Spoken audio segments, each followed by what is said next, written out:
Hi అండి, welcome to the story time.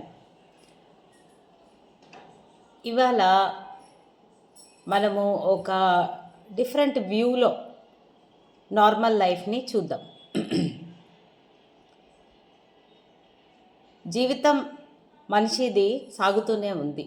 ఏదో ఒకటి చేసుకోవడము, మళ్ళీ వాళ్ళ జాబ్స్, ఇంట్లో అన్నీ కూడా నడుస్తూనే ఉంటాయి.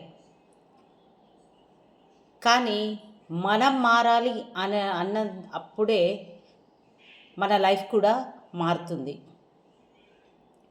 చిన్న పనులు ఇంపార్టెంటే, కానీ అందులో మనం మునిగిపోతే మంచిదా కాదా? ఈ చిన్న పనులు మనకి ఇన్స్టెంట్ గ్రాటిఫికేషన్ అంటే సాటిస్ఫాక్షన్ ఇస్తాయి. అమ్మయ్య, పని అయిపోయింది, చాలా బాగుంది అన్నట్టు. కానీ మన జీవిత కాలంలో మనం ఏదో ఒకటి పెద్దగా సాధించాం అని చెప్పుకోవడానికి చిన్న పనులు పనికొస్తాయా? వస్తుండొచ్చు, రాకపోవచ్చు. ఎలా తెలుస్తుంది? మనం ఎప్పుడైతే పెద్దగా డ్రీమ్ చేస్తామో అప్పుడు మన చిన్న పనులు దానికి దారి తీస్తాయి. చిన్న పనులు చేసుకుంటూ కూర్చుంటే మన సర్కిల్లో మనమే ఉండిపోతాము అండ్ బయటపడలేము. కాబట్టి పెద్దగా ఆలోచించి, పెద్దగా డైరెక్షన్ తీసుకొని దాంట్లో చిన్న చిన్న అడుగులు వేసుకుంటూ వెళ్తే మీ డెస్టినేషన్ అనేది క్లియర్గా ఉంటుంది. ఎలా అంటారా?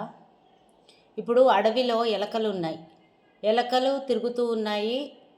అలాగే ఆ ఏరియాలో ఒక పులి కూడా ఉంది. పులి ఒకవేళ చిన్నది బాగుంది అని ఆ ఎలకను తింటే దాని ఆకలి తీరుతుందా? దాని నైజం నిజమవుతుందా? దాని బలంకి టెస్టేనా అది?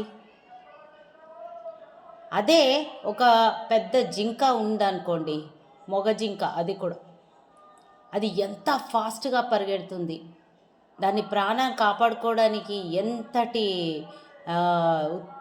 దీంతో పరిగెట్టి పరిగెట్టి పరిగెట్టి ఉంటుంది. దాన్ని సమానంగా అందుకోవాలంటే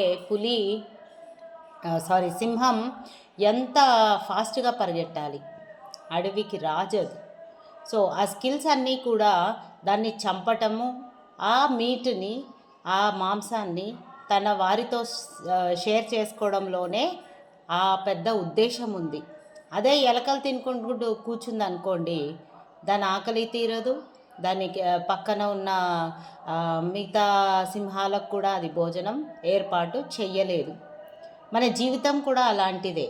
పెద్ద విలువలకి ఇంపార్టెన్స్ మనం ఇవ్వకపోతే చిన్న చిన్న పనులలో మునిగిపోయి జీవితం సార్థకం చేసుకోలేము.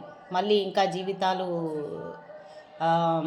అంటే మళ్ళీ మనిషి రూపంలో మనం రావాల్సి వస్తుంది. కాబట్టి లైఫ్లో పెద్దగా ఆలోచించండి. Thank you so much and have a great day.